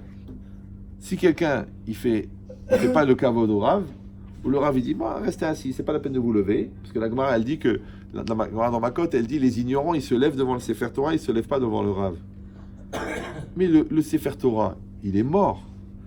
Qui c'est qui rend le Sefer Torah vivant? C'est le Rav. Si le Rav, il n'est pas là pour t'expliquer qu'est-ce qu'il y a écrit dans le Sefer Torah, vas-y, t'as beau tourner les pages, ok, ça porte bonheur, tu l'embrasses, c'est Msileno, ça... mais si tu n'as pas le Rav C'est comme si tu as le lampadaire, tu n'as pas l'ampoule. C'est normal qu'après, vous êtes tous désallumés. On a besoin de l'ampoule. Le lampadaire, c'est la synagogue. L'ampoule, c'est le rave. Qu'est-ce que tu vas faire sans le rave? Ouais. Donc, c'est exactement pareil. Donc, le rave, c'est lui qui va transmettre. C'est lui qui va te donner le da'at. C'est lui qui va te donner la connaissance. C'est lui qui va te donner la conscience. Maintenant, toi, tu reçois le da'at du rave qui lui-même a reçu le da'at de son rave. D'accord? Et le da'at de son rave, il a eu de l'étude qu'il a fait, par exemple, de comprendre le da'at de, je sais pas moi, de Rabbi Akiva Eiger. Et Rabbi Akiva Eiger, il a trouvé le da'at, je sais pas moi, de Rashi. Et Rashi, il a trouvé le da'at de la Mora, de la Gemara. Et la Mora, il a trouvé le da'at du Tana. Et le Tana, il a eu du Gaon. D'accord? Et le Gaon, il a eu des... Enfin non, c'était avant le Gaon. Oh, c'était après. Mais il a eu de Moshe Rabbeinu. Donc en fait, quand tu écoutes le da'at du Rav, un vrai Rav, hein, pas un ravagé ou un ravioli, un vrai Rav, d'accord? Ça veut dire qu'il a fait au moins 15 ans d'Yeshiva, sinon c'est juste du bruit. Oui, alors celui-là, tu entends le da'at de Moshe Rabbeinu en direct. Transmission. Donc ça s'appelle que Arav Mochal al Kevodo. La Gemara dit comment le Rav il peut être Mochal sur son Kavod, mais c'est pas son Kavod à lui, c'est le Kavod de la Torah. La Gemara elle dit c'est Torah dilée. Torah dilée, c'est pas une Torah qu'il a dilée, vous avez compris. C'est Torah dilée, c'est sa Torah à lui. Tu dis mais comment ça peut être sa Torah à lui, puisque c'est la Torah d'Hachem. Mais c'est ça l'idée. L'idée c'est que le Rav, il va prendre la Torah de Dieu, il va l'étudier. Après, il va l'intégrer. Après, il va devenir cette Torah, Ashrei Sheba Lekan Ve Talmudo Beyado, qu'il est devenu la Torah. Et après, il transmet la Torah. Donc la Torah, en fait, pourquoi tu la comprends? Parce qu'elle est transmise par le Rav de ta génération. Et si tu vas dire, mais moi, j'ai pas besoin. Moi, j'ai la Rabbi Akiva. Ah bon? Ravolbeu, il dit, il y a des gens, ils disent, moi, je ne veux pas étudier avec les rabbins de la génération, ils sont nuls. Moi, je vais étudier avec les Tanaïm. Alors, il a dit, même les blagues de Rabbi Akiva, tu ne les aurais pas comprises. De vous à moi, ne le prenez pas mal. On sait que la Torah, elle est la même, qu'elle n'a pas changé depuis qu'elle a été donnée. D'accord? Mais vous croyez que la Torah de Rabbi Shimon Bar Yochai et la nôtre, c'est la même? Vous suivez ou non? Vous croyez que quand Rabbi Shimon Bar Yochai, il regardait un pasouk, il voyait la même chose que nous? Pourtant, on a le même pasouk. Rabbi Yaakov Abersera, il n'est pas vieux. Il n'y a pas longtemps, ouais. Moi, mon grand-père, il a étudié avec son fils. Donc, c'est pas très vieux. Il a écrit 1000 commentaires sur Bereshit bara Elokim et Hashamayim v'Haaretz. 1000 commentaires sur le premier pasuk de la Torah. Vous me suivez ou non? Différents. Des choses qui n'avaient pas été dites avant. Donc, imagine Rabbi Shimon Bar Yochai, combien il avait de commentaires sur Bereshit. Donc, en vérité, ne prenez pas mal. Mais on n'a pas la Torah de Rabbi Shimon Bar Yochai. Pourquoi? Parce qu'on n'est pas Rabbi Shimon Bar Yochai. Mais c'est évident. C'est comme si tu veux parler de mathématiques avec Einstein. Tu dis, hey, Pythagore, je connais, hein. Alors Einstein, il dit, ok, mais moi j'ai prouvé que Pythagore, il était faux. Ah, c'est vrai, on n'est pas du même niveau. D'accord? Ben, c'est exactement pareil. Ça veut dire que si Hachem, il t'a mis dans cette génération, c'est que tu es adapté à la Torah de cette génération. C'est ça s'appelle Vayelchou el hachacham asher bayamim ha'em. Tu iras chez le chacham de ta génération. Parce qu'en vérité, l'autre génération, tu n'es pas adapté. C'est-à-dire que dans chaque génération, Akadosh Baruch Hu, il va envoyer des gens qui vont te donner une Torah qui est adaptée à toi. Parce que celle d'après, tu n'es pas adapté. Déjà, là, maintenant, voilà. Si vous vous levez, d'accord, et vous allez à Pognovitch, et vous parlez avec le Rosh Yeshiva, il ne parle pas la même langue que vous. Tu dis, non, mais ça va, on est garbé Israël. Tu as garbé Israël. D'accord, lui, il fait le chasse tous les ans. Toi, tu croyais que c'était un truc pour tirer la... Donc, vous n'avez même pas la même Torah tous les deux. Et il est dans ta génération. Ouais. Alors toi, tu veux parler avec Rabbi Akiva Eiger, qui faisait 600 fois le chasse. Le chasse, c'est 2400 pages. Il faisait 600 fois le Talmud pour chaque question sur lequel il a marqué Tsarich Iyun Gadol. Il faut une grande réflexion. Il en a des milliers. Ça veut dire qu'il faisait au moins 150 pages de Gemara par heure. Minimum. Ouais. En Iyun, en études approfondies, c'est-à-dire c'est un scanner que le gros calculateur qui gère toute la BNP, il est plus long que sa tête à lui. Et je te dis, il n'a pas vécu il y a 3000 ans. Hein. C'est-à-dire c'est des géants. et ils sont adaptés. Pourquoi? Parce que le bon Dieu, il envoie dans chaque génération des rabbins pour que tu puisses recevoir la Torah. Parce que comment tu vas la recevoir? C'est que si celui-là, il n'a pas fait 20 ans, d'accord, d'études, mais qu'est-ce qu'il transmet? Moi, des fois, la vérité, j'ai de la peine. Bon, parce que bon, je mets un peu de blague, je mets un peu d'ambiance. Mais si moi, par exemple, moi, je parle devant des gens, mais quand moi, j'ai envie de parler avec quelqu'un, avec qui je vais parler? Vous voyez le Yahya rigolo, le Yahya sympathique. D'accord? Mais quand je parle avec de la profondeur, c'est-à-dire ce que moi, je considère comme la Torah. Vous, c'est un peu la thérapie de groupe, ouais. Mais la vraie Torah pour moi, mais si je parle, il n'y a même pas un qui va comprendre un mot de ce que je raconte. C'est très, très concentré. D'accord? Maintenant, moi, perso, il faut que je parle avec quelqu'un. Donc, une fois par an, je parle avec quelqu'un qui comprend de quoi je parle. Le reste, je parle avec des gens qui croient qu'ils ont compris. Ouais. C'est pas grave, c'est pas péjoratif. Il n'y a pas de... Pourquoi? Parce que je vais adapter. Parce que si là, je parle avec vous, je parle de cette manière, je vais aller dans une école des jeunes de 14 ans, je vais parler d'une autre manière. Après, Shabbat, j'ai été à Ramat Bet Shemesh. Les gars, ça fait 15 ans qu'ils learn. Je lui parle d'une autre manière. C'est pas grave. Ouais. Parce que Rav Wolbe, il dit Emet chez Nomatim Kimat Sheker. Une vérité qui n'est pas adaptée, c'est presque un mensonge. Maintenant, si je vous parle comme à Tel Aviv, vous allez dire on n'est pas des païens. Si je vous parle comme à Bnei Brak, vous allez dire mais quelle langue il parle? C'est normal, c'est pas grave. Parce qu'en vérité, les sodotes, les principes, c'est les mêmes. Les fondements, c'est les mêmes. Seulement la formulation, elle est adaptée. Comme un enfant de 8 ans, tu ne parles pas comme un enfant de 18 ans. C'est normal. Et cette logique-là, ça n'est possible que si la Torah, tu l'as étudiée, tu l'as digérée et tu l'as intégrée. Alors tu peux l'adapter. Sinon, tu fais un copier-coller. Vous me suivez ou non? Tu prends le texte, tu fais copier-coller.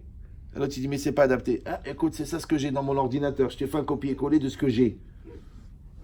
C'est pour ça que des fois, des gens ils viennent et me disent, Rabbi Chetrit, qu'est-ce que vous en pensez? Voilà, j'ai fait tchouva il y a 1 an et demi. Je vais commencer à donner des cours.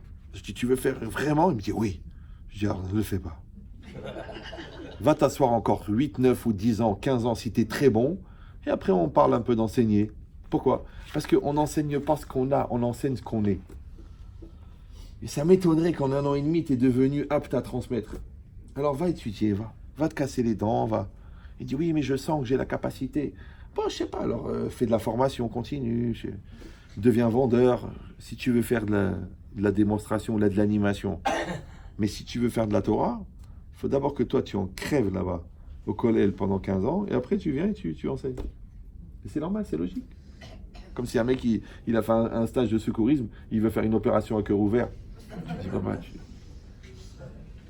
6 ans de médecine, 4 ans de chirurgie et 5 ans de spécialité cardiaque. C'est pas que tu viens comme ça, tu fais une opération à cœur ouvert. Ah, tu dis, oui, mais j'ai un BEP de mécanique. Je t'en prie, les artères, les durites, c'est pareil. Non, c'est pas pareil. Non. Là, tu tues la voiture, mais là, c'est le mec qui meurt. Là. C'est pas pareil. Ouais. Donc, c'est exactement pareil. Que quand Moshe Rabbeinu, il a dit, mais moi qui je suis pour recevoir la Torah, Hachem, il lui a dit, puisque tu t'es rabaissé pour elle, alors je vais la donner en ton nom. Ouais. Et ça, c'est très très compliqué de dire la Torah au nom de Moshe. Pourquoi? Parce qu'en fait, toute la Torah, c'est le nom d'Hachem. Vous savez ça? Toute la Torah, c'est le nom de Dieu. Bichlal, même les textes de la Torah, même les lettres de la Torah, il dit le Ramban, Kol la Torah kula, tzirufei shemot. Toute la Torah entière, ce ne sont que des associations de noms divins. C'est que si je prends les 312 000 lettres de la Torah, ouais, qui par combinaison en font 600 000, et je cherche tous les noms divins qu'il y a dans la Torah, d'accord? Ça veut dire Elohim, Yudke Vavke, Rachum Vehanoun, Eke Asher Eke, Eke à l'envers, Eke à l'endroit, par saut de lettres, par combinaison, par valeur numérique. Si j'enlève tous les noms divins qu'il y a dans la Torah, il n'y a plus une lettre de libre. Vous suivez ou non? C'est que tu oublies Bereshit Bare Elohim, Bnei Israël Yatsumi Mitzrayim, Be'alotra. Il n'y a pas, il y a tout ça, c'est terminé. Au niveau du pshat, au niveau du sens simple, au niveau du sens littéral, il y a l'histoire qui est écrite dans la Torah, mais au niveau du sod, au niveau du secret de la Torah, il n'y a que des noms divins. Alors comment tu peux me dire que toute la Torah, elle est le nom de Dieu? Et c'est normal, pourquoi? Parce que, en fin de compte, la Torah, c'est la pensée de Dieu. Et la pensée de Dieu, c'est quoi? C'est ce que nous, on perçoit de lui. Maintenant, qu'est-ce qu'on perçoit de quelqu'un? son nom. Maintenant, il y a deux noms. Il y a le nom qu'on t'a donné à la naissance, et on dit Hachem Gorem, le nom entraîne, d'accord? Il s'appelait Yehuda, et c'est grâce à ça qu'il a été modé, parce qu'il odé, et que c'est pour ça qu'il a le nom d'Hachem dans son nom, le Yud, le He, le Vav et le He. Donc on dit Hachem Gorem, le nom entraîne, d'accord? Les 10 explorateurs là, les Nissim qui se sont mal conduits, la Gemara elle démontre dans Sota que leur nom, il contenait la possibilité de devenir des Rechaïm.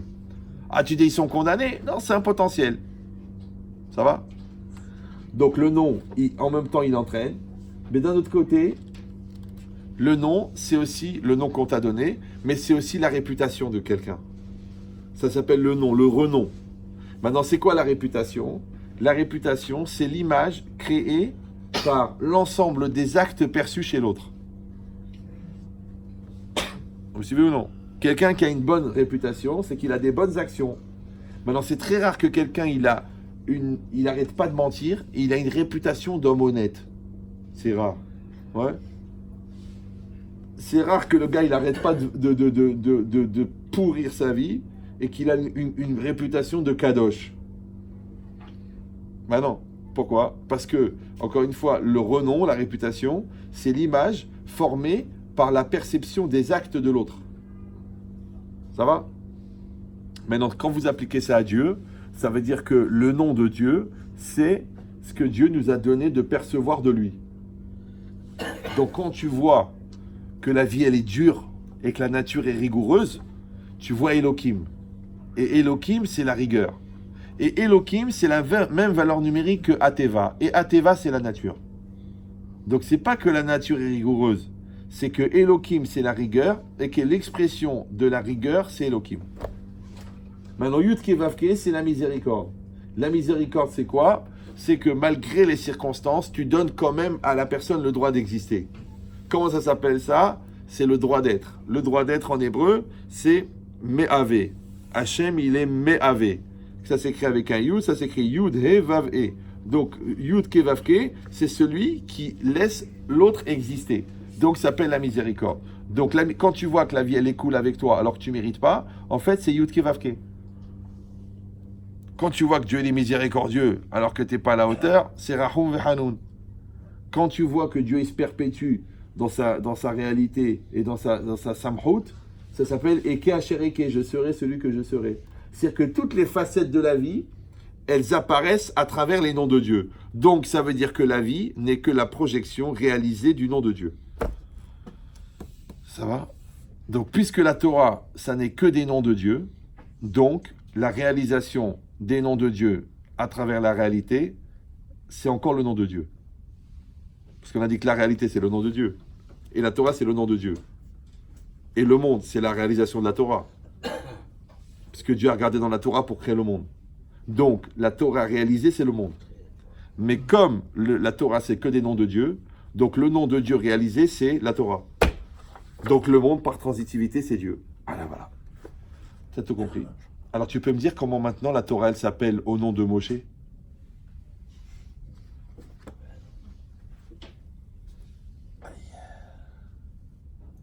Vous suivez ou non? Ça, tu peux pas le trouver dans ActuJ ou là dans Agesher. Ou dans le petit hebdo. Vous avez compris ou non? Il faut ce que...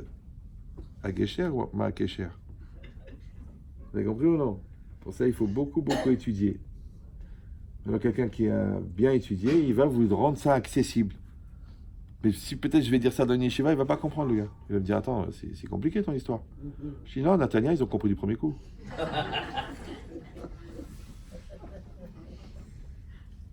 Ça s'appelle vulgariser en français. Mettre à niveau. Donc maintenant, quand tu fais ce travail de mettre à niveau, ça s'appelle ta Torah à toi. Donc la Torah de Moshe Rabbeinu, c'est la Torah de Dieu, mais qu'Hachem, il a voulu qu'elle passe par Moshe Rabbeinu. Maintenant, bizarrement, Moshe, que la Torah, elle passe par lui, il ne va pas arrêter de répéter dans la Torah qu'Asher Tziva Hachem, comme Hachem a ordonné. Donc quand est-ce qu'un rave, il devient un transmetteur?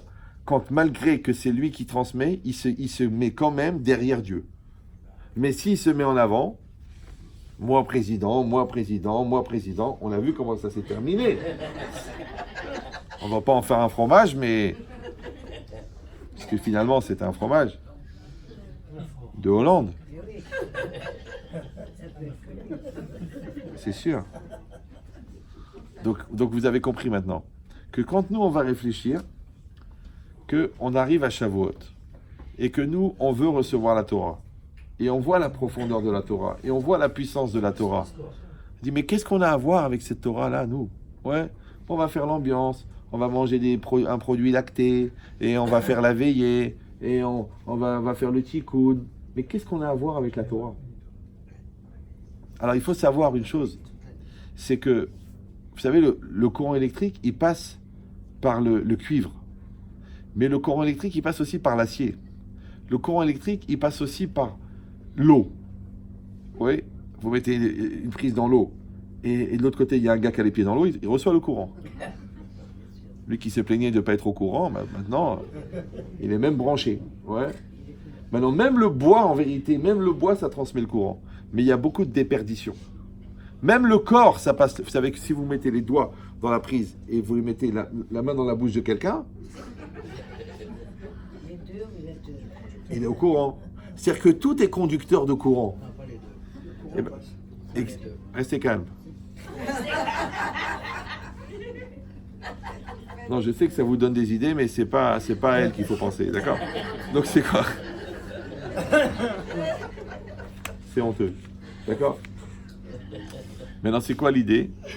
L'idée, c'est que chaque Ben Israël, dans la longue chaîne de la transmission de la Torah, depuis le Matan Torah, ouais, il a transmis la Torah. Maintenant, tu vois ton grand-père à Meknes, ouais, il était ferblantier, mais il faisait le Chok l'Israël. Il avait Emunat Chachamim. Toi, maintenant, après, tu as rencontré un Rav. Le Rav, il t'a fait étudier la Torah là-bas, ouais, à Meknes. Mais toi, tu as étudié cette Torah avec la Emunat de ton grand-père, qui était ignorant.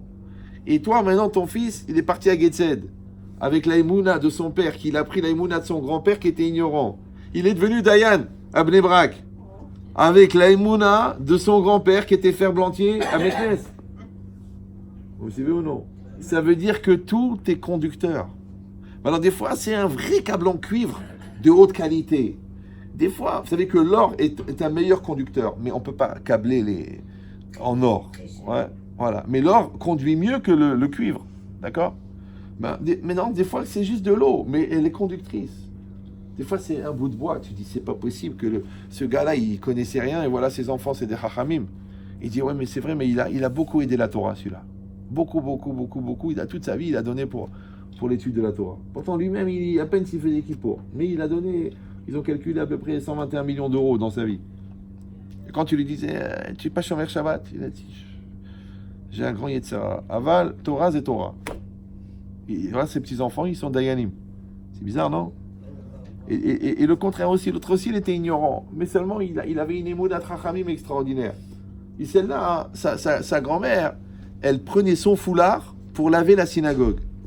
Parce qu'elle a dit, c'est pas kavod de laver la synagogue avec une serpillière, parce que c'est kadosh.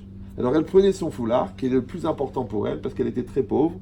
Elle lavait toute la synagogue. Après, elle relavait le foulard, elle mettait le foulard. Si tu vois, ses enfants, ils ont un kavod de la Torah extraordinaire. Et ils ont une bracha extraordinaire. C'est un gars qui a la moitié de Los Angeles à peu près, en immobilier. En immobilier, hein. Je sais pas si Los Angeles, c'est 120 km de large. Je sais pas si vous pouvez calculer ce que ça donne au niveau immobilier, d'accord?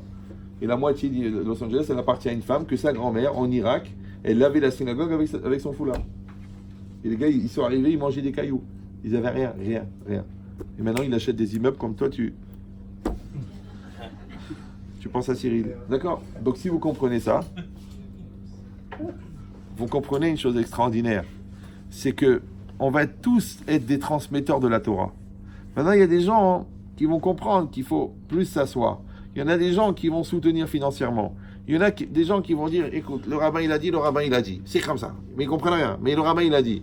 Il y en a qui vont discuter pendant 17 heures par jour dans le pile-poule. D'accord? Il y en a qui vont donner 1 million d'euros pour fabriquer une grande yeshiva. Chacun, il va transmettre. Mais encore une fois, pour qu'il le fasse, il faut qu'il ait un lien avec la Torah. Mais quand Chas Shalom, la personne, elle coupe le lien avec la Torah, d'accord? Parce qu'elle dit, vous savez, nous sommes émancipés, nous ne sommes plus dans ces règles, dans ces principes archaïques qui datent d'une époque révolue. Et ça, c'est des grands instruits qui parlent. Bien sûr. Il faut avoir la capacité intellectuelle d'être nul. C'est pas donné à tout le monde. Mais déjà, en soi, ça veut rien dire. Parce que Hachem a écrit la Torah avant de créer le monde. Et quand Dieu a créé le monde, il a créé la matière. Et quand il a créé la matière, il a créé le temps. Donc la Torah existait avant que le temps existe. Donc si la Torah existait avant que le temps existe, comment elle peut être dépassée par le temps? Donc elle ne peut pas ne pas être d'actualité, puisqu'elle existe au-delà du temps. Elle est intemporelle. De la même manière, la Torah, elle est immatérielle. Donc elle ne va pas dépendre de la matérialité. Elle continue à exister. Donc, des fois, les enfants, les Bnei Israël n'avaient rien à manger, et la Torah, elle était très très grande. Et maintenant que grâce à Dieu, ils ont trop à manger, et la Torah, elle baisse. Donc tu vois comment le rapport avec la matérialité. Donc ça veut dire quoi? Ça veut dire que Hachem a promis que jusqu'à la fin des temps, il y aura de la Torah. Il a aussi promis que jusqu'à la fin des temps, il y aura des Bnei Israël. Vous savez ça? Vous savez ce qu'elle demande la Gemara? Mais c'est un peu violent. Vous êtes bien là ou vous êtes fatigué? Oui, très bien. La Gemara dit combien il faut qu'il reste de Juifs à l'époque du Mashiach pour que Dieu a tenu sa promesse qu'il y aurait des Juifs? S'il y a deux, il dit j'ai fait. Ah, il a dit deux. Deux, c'est le pluriel. Toi, tu dis qui c'est qui va mourir puisque moi je vais rester. J'ai compris, d'accord. Mais, mais c'est quoi l'idée? Restez calme. Non, le minimum c'est deux. On espère qu'il y aura plus, d'accord. Mais c'est quoi l'idée? L'idée, c'est de dire qu'Hachem, il a promis qu'il y aurait des Bnei Israël jusqu'à la fin des temps. Hachem, il a promis qu'il y aurait de la Torah jusqu'à la fin des temps. Donc le gars qui est malin, ouais, au lieu de devenir un adepte d'une nouvelle religion qui s'appelle Netflix, ouais. J'ai rencontré un Bachor Yeshiva, il était fatigué, moitié endormi. Je dis pourquoi tu es fatigué? Il me dit je me suis couché tard. Je dis pourquoi? Moi j'ai cru qu'il a des soucis, sa mère elle a une maladie. Il a dit bah, je suis ma série télévisée. Alors j'ai dit si déjà, c'est un calvaire à mort, si déjà le Bachor Yeshiva il a Yetzirara de regarder Netflix, alors celui qui étudie jamais, c'est sûr qu'il va avoir Yetzirara. Maintenant ils ont créé ça pour que les gens ils peuvent pas s'arrêter. Il y a des centaines de séries, et des sagas, et des babas, et des rebondissements. Vous savez que c'est écrit par des psychiatres, vous savez ça? Pour rendre les gens addicts. Ils ne peuvent plus s'en passer, ils peuvent plus, ils veulent savoir la suite. D'accord? Même ils s'identifient à la personne, ils tombent amoureuses du héros. Ouais. Et d'ailleurs, même son mari s'appelle Makhlouf, et la nuit, elle crie ah Willy, ah Willy. Parce que le gars, il s'appelle Willy dans le film. Ouais. Alors en vérité, elle fait un transfert. Donc le Yetzirara, il a trouvé un truc extraordinaire pour écarter les gens de la Torah. Il a mis Netflix. Il a mis les petites vidéos débiles sur Internet. Il a mis les infos. Mais ça y est, t'as déjà compris ce qui s'est passé. Mais quand même, tu vérifies au cas où il serait trompé. Ouais. Et ben, c'est exactement ça. Et pendant ce temps-là, la Torah, elle est abandonnée, là-bas, jetée. Elle prend la poussière. Ouais. Donc, à Rosh Hashanah, tu fais Teshuvah pour les Averot, les Mitzvot. Tu penses à la Parnassa que tu vas avoir, tu penses au Mazal qu'il y aura, tu penses aux enfants qui vont naître, tu penses à la maladie que tu vas éviter ou que tu vas être soigné. Et bien, Shavuot, c'est le Rosh Hashanah de la Torah. Donc, tu vas penser à toute la Torah. Ah, tu dis, mais je ne suis pas tellement dans la Torah. D'accord, mais tu as 1 heure de Torah par semaine. Tu écoutes la halakha à la fin de la prière. Tu vas à la prière à Kippour. À l'enterrement du cousin, le rabbin, il a dit un Dvar Torah. C'est ta Torah, toi. D'accord? Après, tes enfants, ils sont plus. Tes petits-enfants. La Torah que tu soutiens. La Torah que tu entretiens. La Torah que tu encourages. Tout ça, c'est ta Torah. Toute la Torah que tu auras dans l'année, elle va dépendre des prières que tu vas faire à Shavuot. Maintenant, la Torah, elle n'implique pas que la Torah. Ben oui, parce que si tu as une femme qui te stresse, rentre à la maison, tu ne peux pas étudier la Torah. Donc, il faut une femme hanina. Pour que la femme elle soit hanina, il faut que tu la gâtes. Donc, il faut que tu aies la parnassa. Après, il faut que tu aies des enfants normaux. Parce que si tu as 3 fous, un schizophrène, un bipolaire et un nerveux, donc tu ne peux pas étudier la Torah. Donc, il faut que tu aies des enfants gentils. Après, il faut que tu aies un entourage sympathique. Après, il faut que tu sois dans un milieu qui t'encourage à étudier. Après, il faut que tu sois dans une communauté adaptée, avec un rave qui t'encourage. Après, il faut que tu aies les capacités intellectuelles de le faire. Tout ça, Ça dépend de la Torah. Et tout ça, ça permet d'accomplir la Torah. Donc quand tu vas prier à Shavuot, tu vas prier pour tout ça. Vous suivez ou là? D'accord? Et ça va. Et un, il implique l'autre. Donc de la même manière, Bezrat Hashem, on souhaite, pour nous tous, qu'on passe des bonnes fêtes de Shavuot et que ça se fasse dans la paix, dans la protection, que ça vous amène beaucoup de bracha, que vous ayez une parnassa facile et cachère, ouais, que vous ayez le shalom bayit à la maison, que vous n'ayez pas de difficultés avec les enfants, parce que celui qui a des difficultés avec les enfants, il n'arrive plus à se concentrer sur la Torah, que vous n'ayez pas des problèmes de santé, parce qu'il faut une bonne santé pour pouvoir étudier la Torah et que vous puissiez assister aux joies de vos enfants, de vos petits-enfants et de vos arrière-petits-enfants en bonne santé physique et mentale. Voilà. Maintenant, à part ça, les gens qui voudraient, Bezrat Hashem, puisqu'on en a amené un peu avec nous, on a amené des livres, on a amené aussi des packs Shalom Bayit et des packs éducation, c'est-à-dire des programmes qui sont maintenant en clé USB, sur lesquels vous pouvez travailler. Ne les commandez pas par Internet, on ne les enverra pas en Israël. Les livres non plus. D'accord, ils sont là. En plus, ils sont à 50 shekels, alors que sur le site, ils sont à 24 €. Donc, si vous faites partie de la communauté, vous avez tout de suite compris qu'il y a une différence. Voilà. Donc, ils sont à votre disposition. Et ceux qui veulent, je peux écrire une bracha à l'intérieur. Hazak Obaro. On remercie Monsieur Malé. Hein. Ah, et la communauté, Kol HaKavod. Par contre, vous direz aux gens de la communauté qu'ils peuvent venir au cours aussi. On l'a dit, hein, ça. On l'a dit, hein. Ne faites pas la